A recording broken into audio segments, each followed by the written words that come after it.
Wow, look at our participation grow here by the second. We're just going to wait a couple of 10 or 15 seconds here for our waiting room to join us. Welcome, everyone.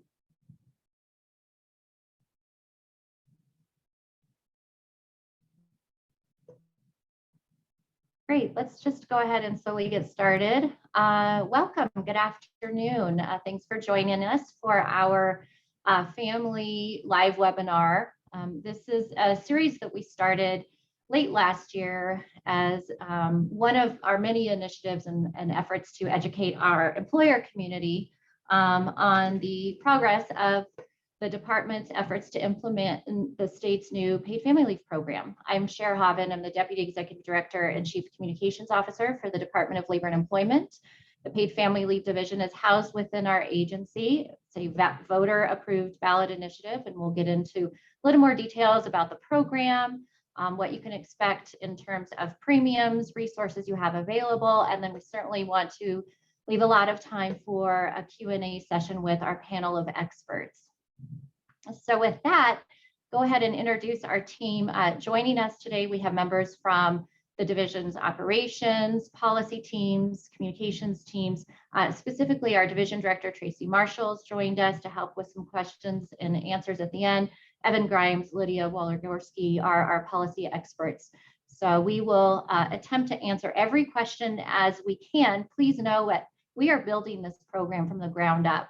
Again, voter-approved ballot initiative. We weren't given a roadmap for this. And so we are relying on other states' best practices, what we have implemented on the unemployment insurance side of the house that we can carry into FAMLI, and certainly feedback from all of you, our valued stakeholders, as we're developing rules and regs and operational guidelines for this new program for Colorado. With that, let's just go ahead and just a few housekeeping items. A copy of this presentation will be available after. All of our webinars are available on our website at famli.colorado.gov. And we certainly welcome any topics you'd like to hear about going forward. We've scheduled these out through June and have a few milestones we're working toward. And really, we want our resources to you and our content to you to be flexible and agile and responsive to your business needs and based on questions we're hearing from our employer community. The Q&A function is what we prefer that you use for submitting in your questions. The chat function has been disabled. We do have our folks here to help us moderate. Again, we have a lot of you on the call, well over 500.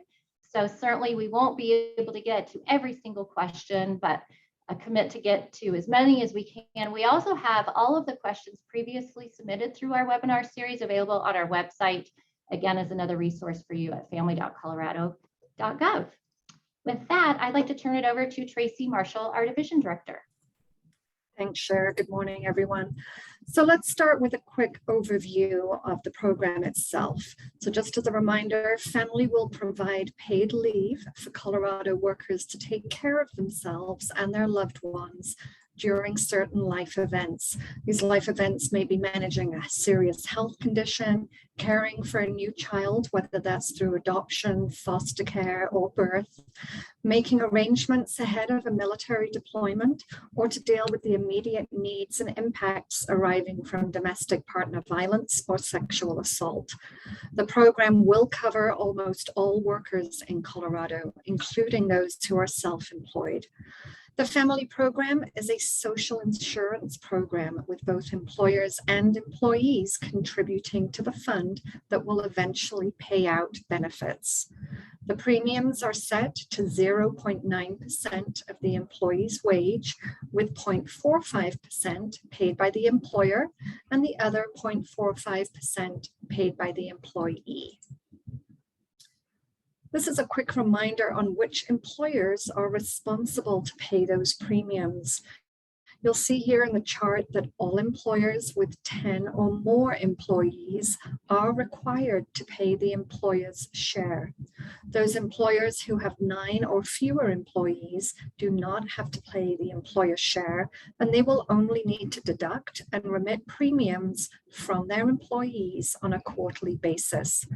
Self-employed individuals who choose to participate in the program will only be responsible for the 0.45% employee share of the premium. Evan, if you could talk to us about how we calculate the number of employees. Certainly, thank you, Tracy. So when it comes to counting how many employees you have, your employer count will be calculated once a year by counting the number of employees you have on your payroll during each of 20 or more calendar work weeks in the preceding calendar year. So in 2023, employers that report having 10 or more employees who work during 20 or more weeks in all of 2022, that employer would be required to pay the employer share of the premium for all 4 quarters in 2023. Employees on paid or unpaid leave, including sick or medical leave, leaves of absence, disciplinary suspension, etc., should be counted as long as the employer expects the employee to return to active employment. And so remember, for employers with 10 or more employees, the minimum premium amount that they are required to pay is 0.45% of wages. However, the employer has the option of paying up to the full premium amount of 0.9% if they want to relieve their employees from paying the employee's share. This can be used as a recruitment and retention strategy as small businesses look to hire and retain top talent. Whether a private employer decides to pay the minimum 0.45% or chooses to cover the full 0.9% on behalf of its employees, private employers will be required to remit the full 0.9% of wages to the family division every quarter. The percentage you as an employer decide to cover will determine how much you decide to deduct from your employees' paychecks, with the maximum deduction being 0.45%. And employees with 9 or fewer employees have the same option to cover the 0.45% of the employee share if they would like to offer that as an added bonus for their small teams. Now I'll pass it back to you, Cher. Thanks, Evan. Okay. So now let's take a look at what FAMLI will look like for employees once it's up and running in 2024. I'd like to call your attention as well to a premium and benefits calculator available on our website at family.colorado.gov as well. So here you can see a few ranges of what premium deductions and benefit payments will look like based on an employee's wages. So when taking eligible family leave, employees will receive up to 90% of their wages based on a sliding scale, and these benefits are capped at $1,100 a week. This is proportional to the average weekly wage for Colorado, and it may increase over time. Again, please refer to our benefit and premium calculator on our website. A footnote that premiums are paid on wages up to the federal Social Security wage cap, and they're not set in stone. As we said, they can change. Next slide.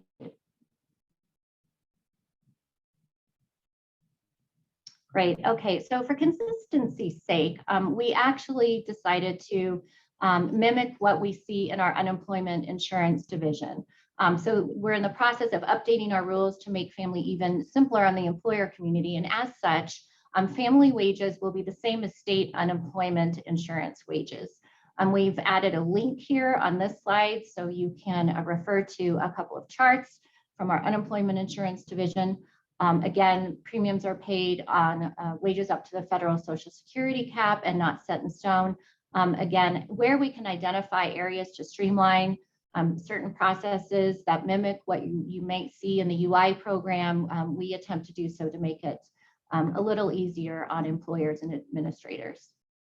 And I'll turn it back to Evan to go over a sample pay stub. Great, thanks, Cher. So sort of the weeds of what Cher just shared with you about us aligning the wage definition under FAMLI with the wage definition under unemployment. We've updated our sample employee pay stub we have in our employer toolkit on our website. And here you can see that example. So to align with state unemployment insurance wages, cafeteria 125 deductions will not be subject to FAMLI premiums. So the first 4 deductions listed here were taken out of the gross wages and the remaining wages are subject to family premiums. Therefore, that's 0.45% of $4,900 for a total family deduction from this paycheck of $22.05. And then Cher, I think you and Naeem were going to maybe discuss some of the tech stuff. Great, thanks, Evan. This is our last slide before we get to some questions submitted in and then to your real-time questions. We are working on toward 2 milestones right now. One is the deployment of our new premium system to begin collecting premiums next year. And the second milestone will be building a benefit system to begin benefit payments in 2024. And as such, our team, our product development team, has been hard at work gathering user feedback, working with third-party administrator groups and other employer groups on the system build. What will the requirements look like for employers? How will you report into the system? And so this is a quick snapshot of some functionality available to you as employers and payroll administrators. And I will bring in our colleague Naeem to just go over a few highlights from the technology build. Naeem actually had to jump off, so okay. is not on. But I will serve as the subject matter expert, Naeem, on this slide. So we really just wanted to provide a snapshot of the file formats that the system will be accepting. I did flag that this product development team is working closely with TPA's third-party administrators and other payroll administrators to ensure that we have flexibility with file formats and file types when engaging with the system. And with that, let's go ahead and Evan and I will go over a few questions that we've received in, and then we will get right to your questions that you've chatted in for us today. So Evan, when is severance pay considered wages for purposes of determining if premiums should be deducted from this type of payment? So as we work through the system and to make it easy as possible for our employer community, the same wage calculation used for UI will be used for FAMLI. As such, severance pay is considered to be wages subject to the employer premium, and it doesn't matter if that severance payment is paid in a lump sum or installments. Great, thank you. Should the premium amounts be reported in box 14 of the W-2? Based on available guidance from the IRS, it does appear appropriate for employer premium payments to be reported in box 14 of the W-2 form. However, the Family Division does not regulate income tax reporting requirements, and we strongly encourage employers to confer with counsel, their accountant, and/or the IRS to ensure compliance. Okay, and then last question, can you clarify how employer premium payments can be rounded? Absolutely. So the instructions in our premiums rules define when to round up or round down, where the premium calculation results in an amount that includes fractions of pennies.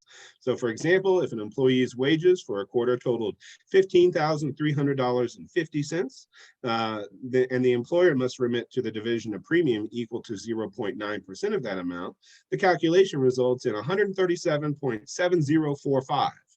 And that would be rounded down to 137.70 because that 4 rounds down.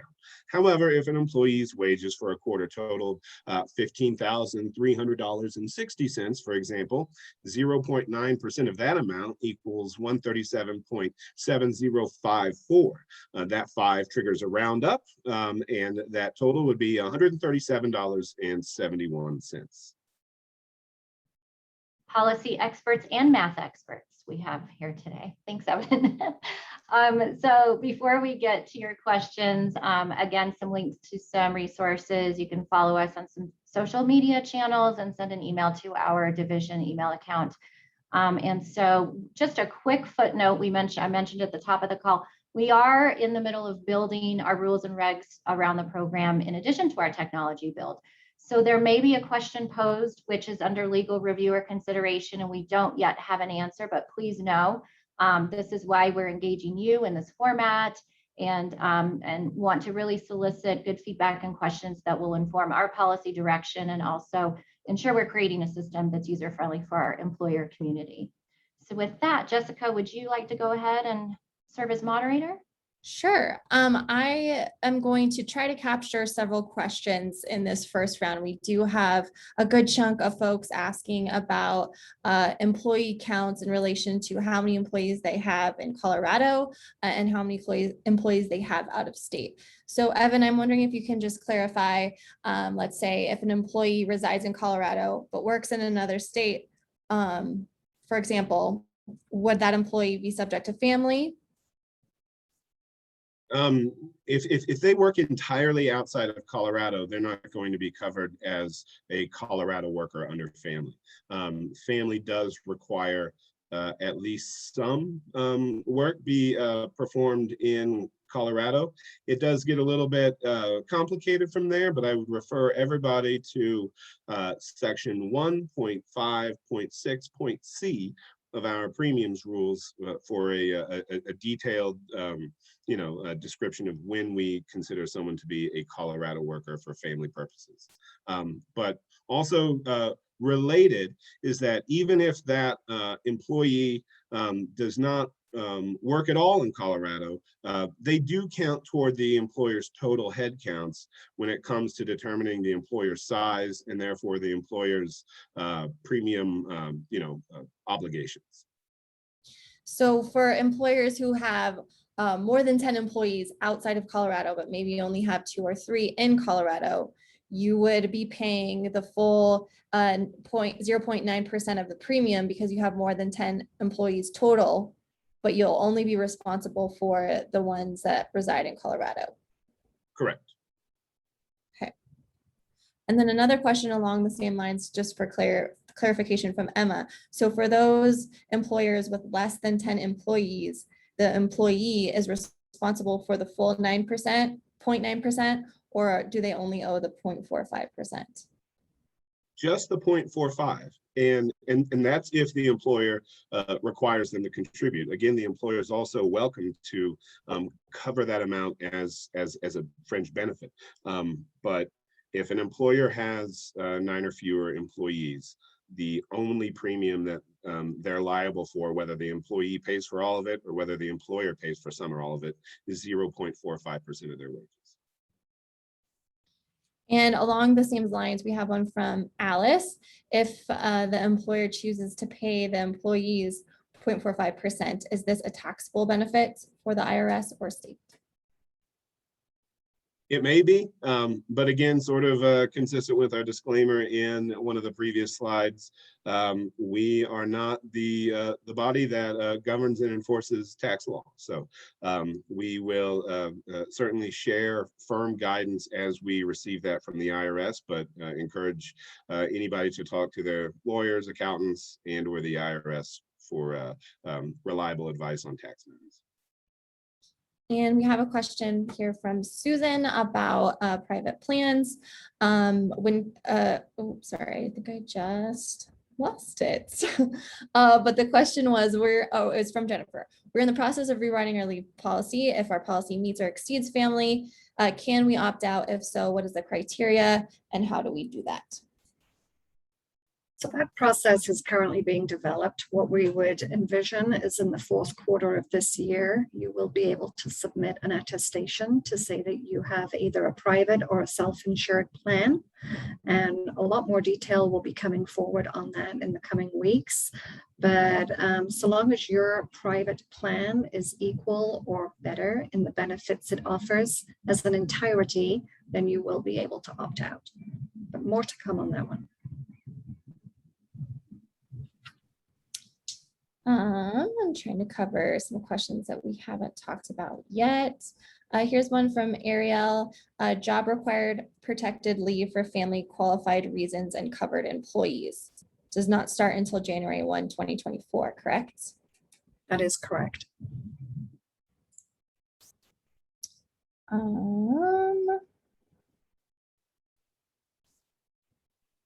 Here's another one about job protection. Is the 180 days required to be consecutive days? Or if they quit for a period of time and come back later in the year, and there's a gap in between the 180, do they still qualify for job protection? It does not have to be consecutive.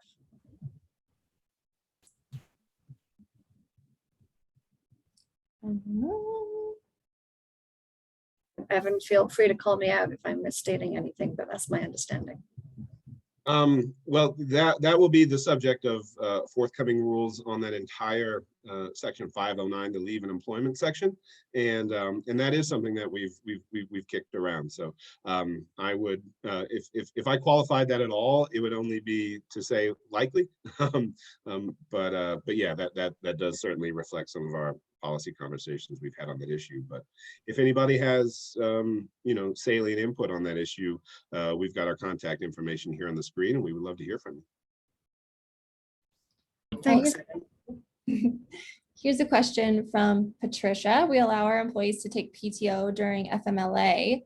Would they be able to choose to use FMLA or PTO versus family, or do they have to take family?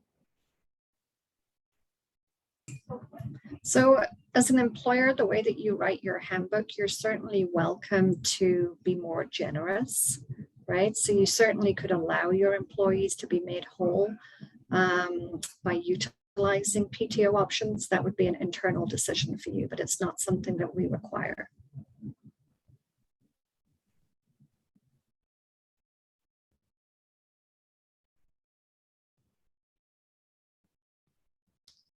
Let's take this one from Elaine. Will there be a way for employees who overpay to claim their overpayments? Something that can happen if the employee works for more than one employer and goes over the FICA limit when their salaries are combined. Would having the premium contribution in box 14 help? Those are actually conversations that we've been having a lot this week. There will be a process for that. I can't tell you exactly what it will look like at this point in time, but that is something that we're actively working on. Here's one from Adam Wright. What is the definition of a local government entity which is able to opt out of the program? Evan, do you want to take that one? Sure. I mean, it's the statute defines local government as meaning what it means at another space in the Colorado Revised Statutes. I don't have that link opened up right now, but it means what it means in Colorado Revised Statutes section 29-1-304.5 sub 3b. If someone wants to email that question for me to copy and paste that in a reply email, I'd be happy to. Well, here's one from Richard. When submitting family to the state, what data needs to be included in the CSV file? So I think that's covered on slide 10, if we're able to go back to that.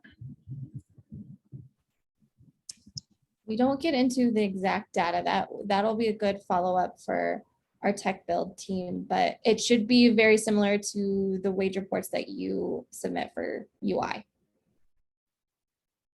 These are just the file types. Just to add to that, we have discussed potentially adding year-to-date payments as well, sort of for the purposes related to a question previously on tracking potential overpayments where someone works 2 jobs or switches 2 jobs and is hitting the Social Security wage cap, and an employer might not know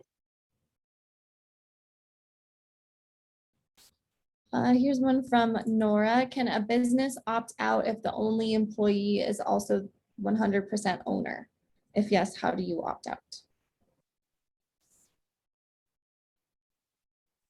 It sounds like such a business wouldn't be even covered as an employer under the definition of the FAMLI Act, because you have to employ at least one person for each working day during each of 20 or more calendar work weeks.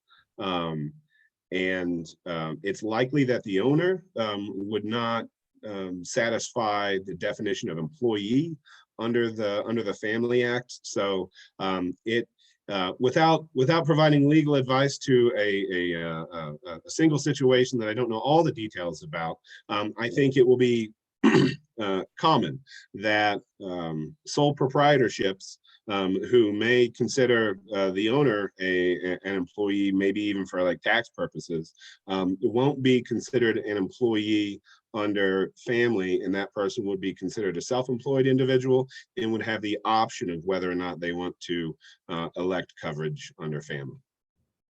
So it wouldn't be so much that they have the opportunity to opt out. It would be that they have the opportunity to opt in, but if they didn't, they wouldn't necessarily be covered.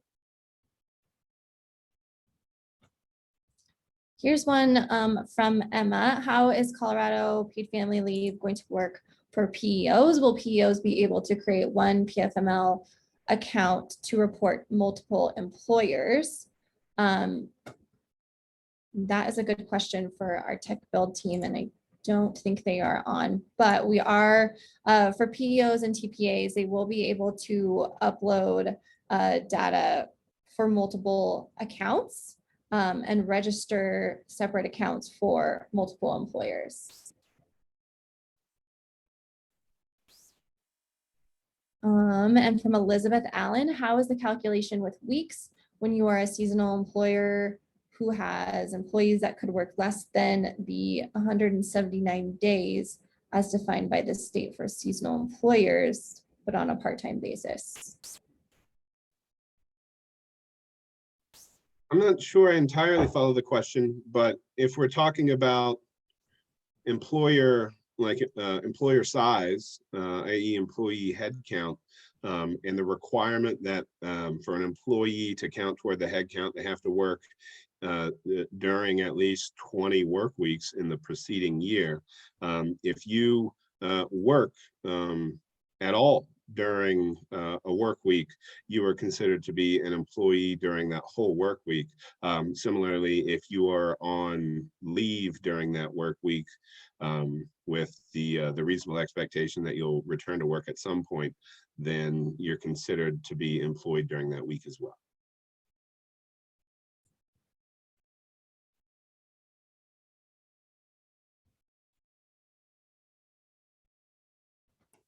I see another question here. What is the maximum number of weeks an employee can collect family paid leave? So it is 12 weeks unless the leave is related to a complication of pregnancy or childbirth, in which case it can be up to 16 weeks. Here's one from Jamie. Can you give us more information on how employers would potentially supplement payroll? It appears we will not have access to how much the employees was paid by FAMLI. So our benefits system has not yet been built. We only recently have awarded that contract. So there's still going to be a lot of information to come on exactly how that will work. We'll have additional details as we continue to build that system, but would welcome feedback. What would work best for you? And Evan, if you can speak to the rulemaking piece of that, that would be great.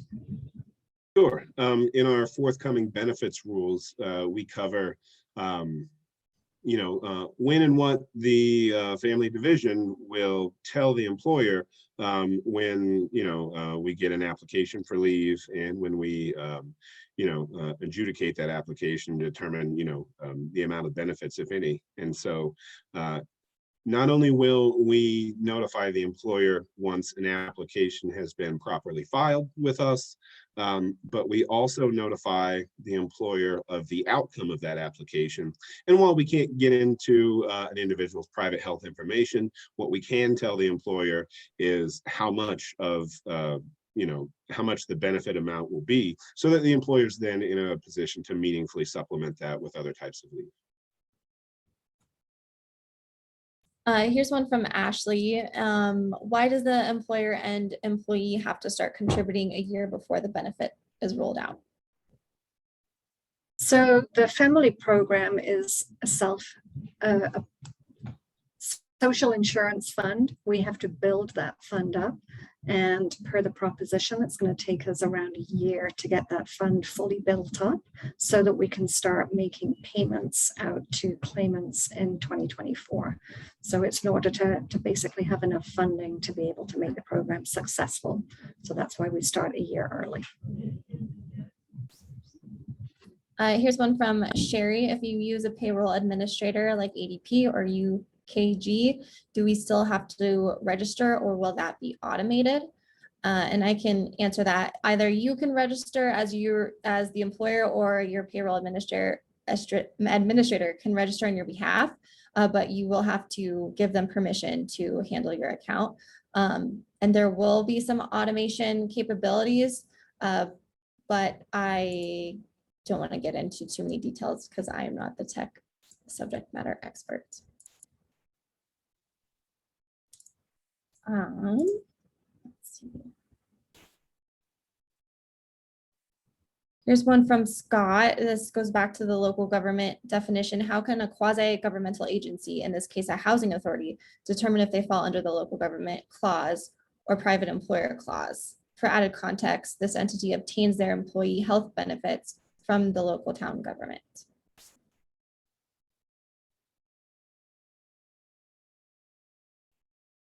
Evan, I'm going to toss this to you, but I believe the housing authority would be considered a local government, and they can choose to opt out and or use their private plan, but as the local government, they wouldn't be required to have a private plan in place. I mean, yeah, assuming that's true, this veers into the case-by-case basis, essentially. We have, if you look at, I think it's DOLA, the Department of Local Affairs website, we have thousands of local governments in Colorado, and none of us know what all of them are, except for the list. And so to answer that off the top of my head, I just wouldn't be able to do it. But you know, that would be something that the employer would identify when they register with the system, and if they didn't see their local government type to select, they could probably, it looks like they'll be able to select other, and then provide a written description of what their local government is, and then we could take a look at that from an oversight perspective. Here is one from Nathan. What is the threshold to use this versus regular sick leave provided by the employer? One of the main differences is that we are going to be requiring documentation to support the need for this leave. That may come in the form of medical documentation from an approved provider. It may be in the form of a police report or something similar in the event of somebody needing to take leave for safety reasons. But it will be a validated and verified need-based leave.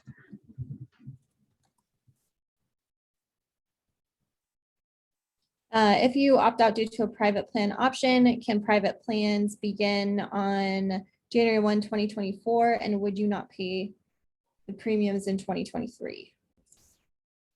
The private plans would need to begin on 1/1 of 2024, and you would not be required to pay premiums in 2023 to the FAMLI program. But again, with that caveat of the plan must be equal to or better than what the state plan is offering.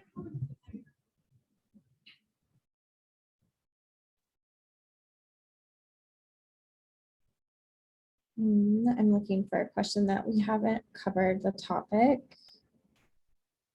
Here's one from Ariel. Can employers require employees use PTO while they're on FAMLI?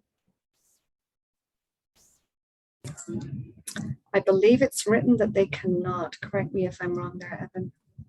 No, that's correct. They cannot require employees to use it before using FAMLI, and they can't require employees to use it as a top off during the FAMLI benefit. It has to be between mutual agreement of the employer and the employee, whether or not they use the benefit before or during FAMLI leave.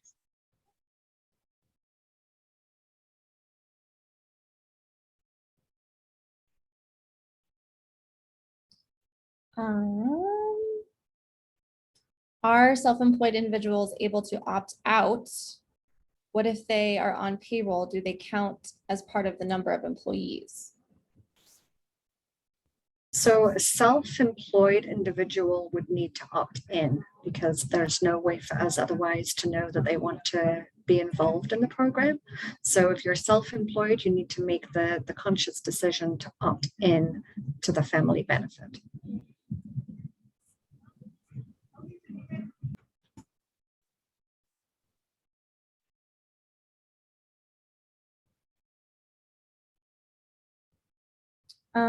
Here's one from Stacy. If we start with a private plan, sorry, it's jumping around, and decide it isn't working for us or it is too difficult, would we have the ability to transition to the state plan in the future or vice versa?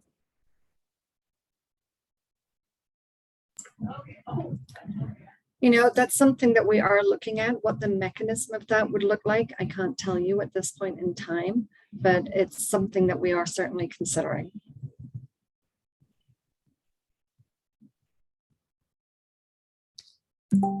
Will premiums change in the future like unemployment does based on the usage of each employer? That's a good question.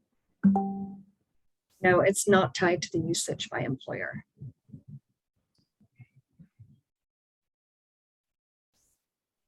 Tracy, do you want to mention maybe how the premiums could potentially change?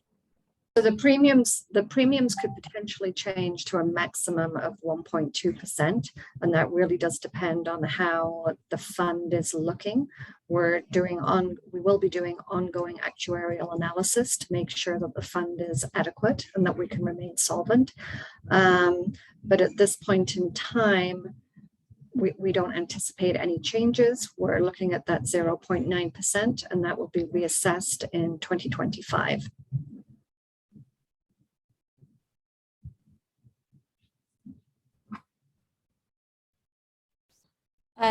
Here's one from Sherry, and we've talked about this earlier, but we still have quite a few coming in about out-of-state employees.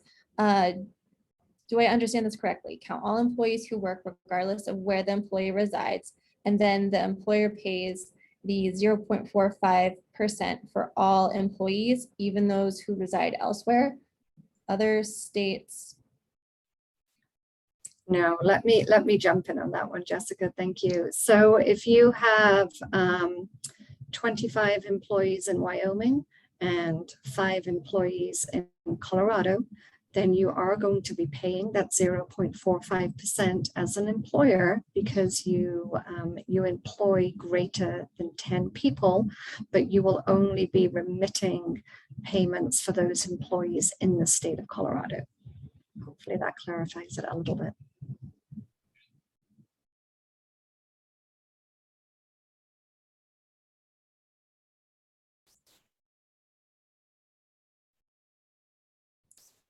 Here's one from Elaine. Will you be required to submit reports even if you don't have to withhold or collect premiums?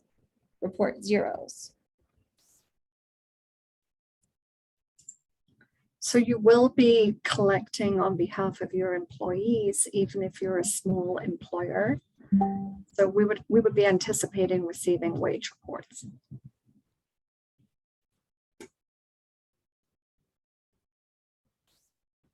Stacy asks, are public or quasi-public entities with more than 10 employees able to opt out? The answer is yes. If you qualify as a local government, you can vote to opt out regardless of the size of your employee headcount.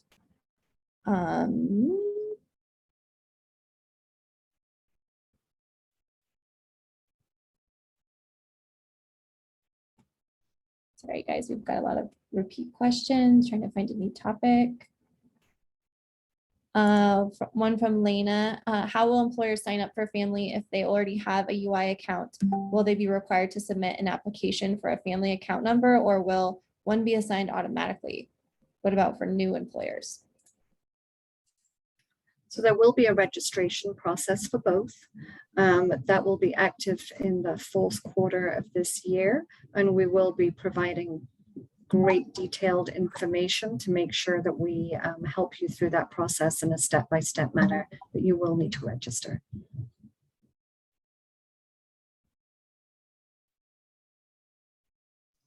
Can I just take a pause real quick, give Jessica some breathing room here?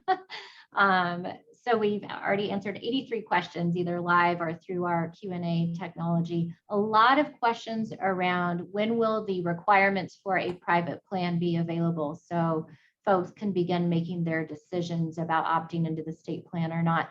As we mentioned at the top of the hour, we are in the middle of a number of rulemaking areas right now, including benefits, as Evan mentioned, and private plans shortly thereafter, which will really come out in 2 phases. And I might just kick it over to either Tracy or Evan to talk about those 2 phases for private plans and what folks can expect. Yeah, I'm happy to take that one. So what employers can anticipate if they are planning to use a private plan, not the state plan, is that they will submit a attestation to the state before the end of this year. That exact process is going to be forthcoming. We'll have that ironed out for you here fairly soon, but you'll submit that attestation to us that you'll be going with a private plan option. And then once you've had time to explore the private plan market and select the product that works best for your organization, you will then be validating with us and with the Department of Insurance details on the plan that you have selected. There's going to be a lot more to come on that, but Evan, if you want to expand, feel free. No, I mean, the only other thing that I would state is that we are looking at for phase 1, potentially requiring employers who basically attest that they are going to have a private plan in place in 2024 to accompany that with a surety bond or some sort of deposit or surety to essentially allow us to recoup premiums in the event that they don't have a private plan in place at the beginning of 2024, because otherwise we would be collecting premiums from them throughout the course of 2023, just like any employer that's planning on participating with the state.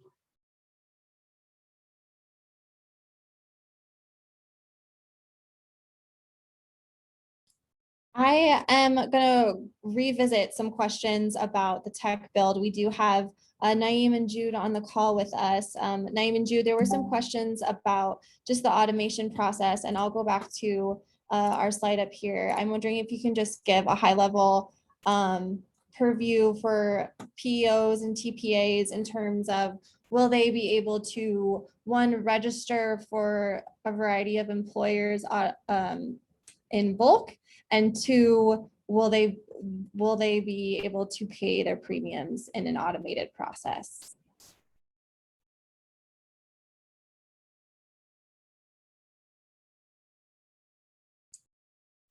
And I'm just realizing they probably don't have the capability to speak. Jude and Naeem, are you able to unmute? Let me see if I can bring them into my office. Give me 1 second. Okay, well, in the meantime, we'll move on to some additional questions. Jennifer asked, can you repeat when deductions start? Those will need to begin on January 1, 2023, and the first premium payment will be due at the end of the first quarter.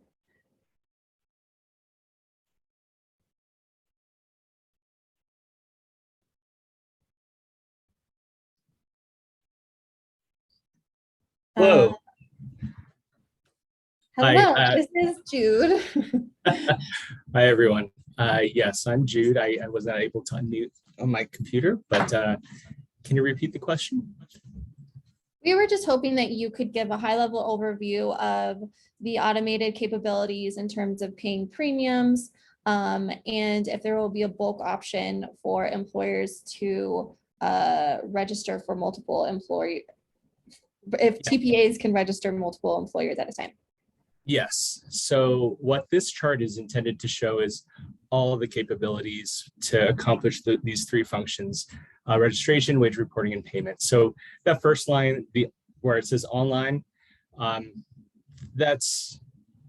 think that's obvious. You'll be able to do all of these through the portal.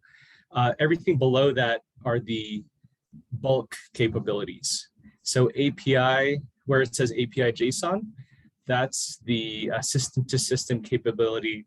So whether you're a software developer, if you're, you know, that you're a transmitter, TPA, they can connect directly to the family systems to do that registration for multiple employers. Same for, sorry for the technical issues there.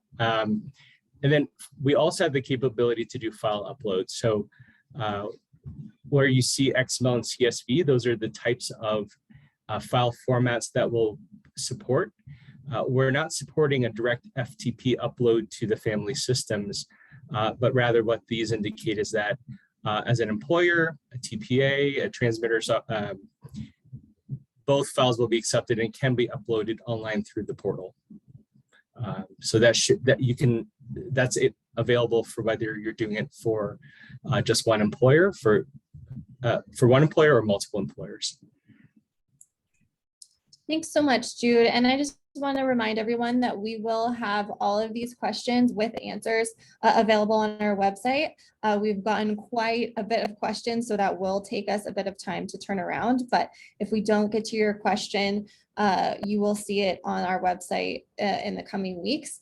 And we'll also have that for future reference for these questions that we are answering live. Did just want to answer this one from Melanie. I heard you say that premium payments are due by the end of the quarter. Can you clarify that we would need, or clarify when we would need to make payments by March 31st and not April 30th? Tracy, can you answer that one? So we are requesting payments by April 1st, and we will have a 30-day grace period. So you do have until April 30th.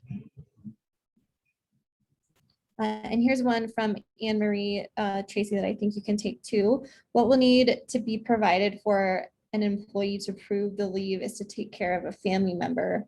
With the definition, family member means as shown by the covered individual, any other individual with whom the covered individual has a significant personal bond. So that system is not yet built out, and neither has the documentation process for that. It's possible it will be an attestation. It's also possible that there may be other documentation requirements, but we have not yet fleshed out that process.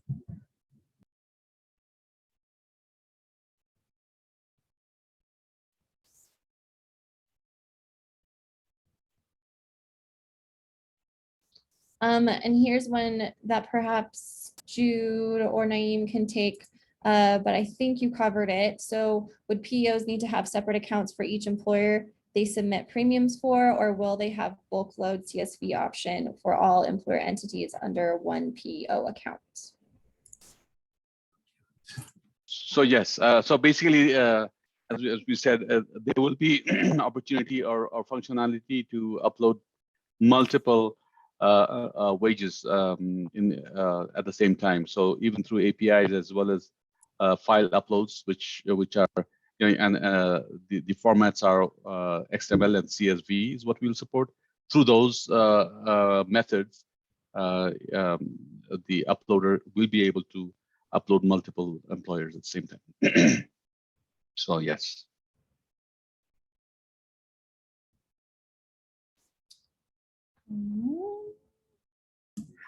What will the amendment Hey, process? Jessica, we've got one more thing just to add to my. Sure, go ahead. And just to clarify, when these uploads are, when a TPA, for example, is uploading on behalf of multiple employers, they do not need to log in with different accounts to do that on behalf of those employers. The files and the APIs allow you to do multiple employers all at once. So if you're a TPA that serves 1,000 employers, you don't need 1,000 accounts. You just need your account as a TPA. You're given delegation access to those employers, and it could be one file with all the data for those employers. So it could be split up. If you need to partition the data, it could also be consolidated. Thanks, Jude. Here's one from Anne Marie. Do employees have to give the employer a heads up, or does all communication come from Cdle? So we do ask that employees give employers a heads up where it's reasonable to be able to do so. Obviously, we know a lot of the reasons for taking this leave may be emergent or unexpected, in which case it's not reasonable to expect that advance notice. But if a leave is foreseeable, then we do require employees to give employers notice. And here's one from Samantha. What happens to the funds contributed if you never use the leave? Tracy, you touched on this a little bit earlier, but I'm wondering if you can revisit the social insert. Again, this is a social insurance fund. It's not a pot that stays there for your personal use. It's for the use of everyone that may need the leave within Colorado. So the contributions will remain with the fund. Here's one from Dean. If we already have an existing plan, would we be able to forego a surety bond? So we would need to review that plan and ensure that it meets the specifications of the state's requirements.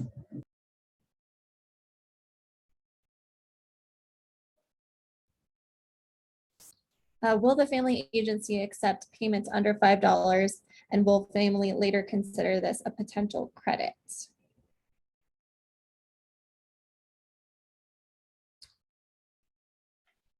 Right now, yeah. Well, Jude has a response for you on that one.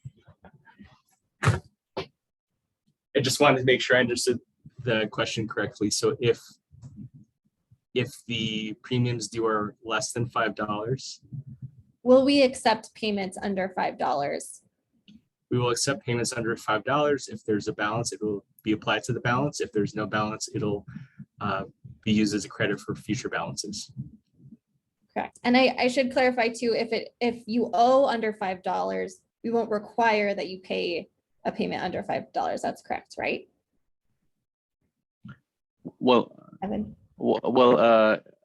that decision hasn't been made yet as to what that dollar amount is, but we're working on that. Thanks, guys.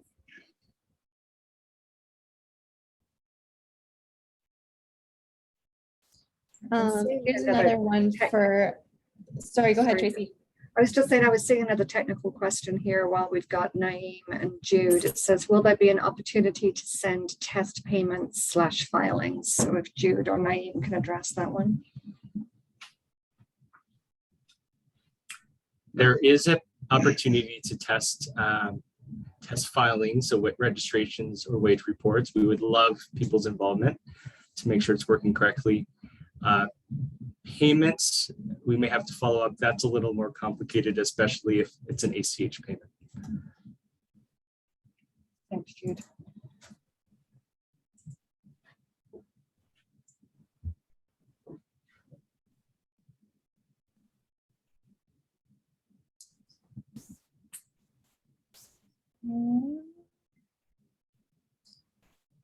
For benefit calculations, is SAWW set on an annual basis or with employers / TPAs? Will they have to recheck quarterly to ensure accurate payments?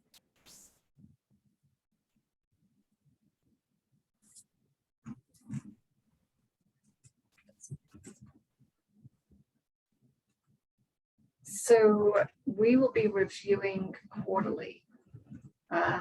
This may be something that we need to come back with you with a more specific answer. It's quite a specific question, but I'll make sure we get a response to you on this one.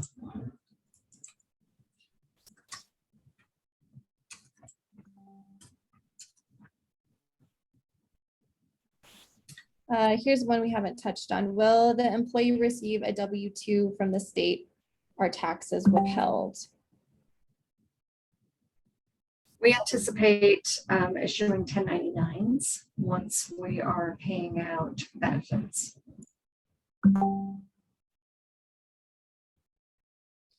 Here's one from Nora. What are the employer requirements of communicating to their employees about this program and how they access benefits in 2024? So we're going to be doing a lot of work on communication. I know that Sharon and Jessica have a detailed communications plan that will be involving employers and as many employees as possible related to the program. I don't know whether Sharon or Jessica, you want to touch on that in more detail. What we'll have available to employers and employees. I'll let Jessica start. I'm hastily trying to help the panel get through 132 questions. So I just heard a little bit about communication. So Jessica, maybe you could answer and I'll fill in. Sure. As far as required communications go, there will be some requirements for local governments who opt out and notifying their employers that they have voted to opt out. And we are in the process of creating notification posters specific to local governments where they can post in their break rooms, in addition to a customizable email that you can send out that will outline the differences between the plan that you have as a local government and the family plan, and let the employee know that they still have a right to participate in family. As far as the private sector goes, we're also building a complete employer guide that will have some language that you can include in your employee handbooks. But you are welcome to start communicating with your employees now. There's not necessarily a requirement that you do so, but we do encourage you to prepare them for the deductions starting in January 2023 and the benefits that will be available to them in 2024. And again, we'll have some tools. We're building out an employer guide now, and we will post that on our website and make sure it's available to you all. On top of that, Jessica, I wanted to flag, we are going to be hosting a series of 8 regional town halls throughout the state, beginning at the end of July and continuing through September, October timeframe. And we have yet to announce the locations or the dates. However, you can go ahead and RSVP for one of these events on our website. I'll drop the RSVP form here in the chat. And I'm excited to announce this series. Probably will announce at least partial schedule here in the coming weeks. Amanda asked, what is the link to the page to create the portal, or will that come out in a newsletter? The portal is not yet available. We're still in the process of building that technology. And we will, once it is available, of course, send it out in a newsletter. And we'll be making it accessible, testing it with certain users to make sure that it's not flooded all at once, but that is not currently available. And of course, you will know when it is.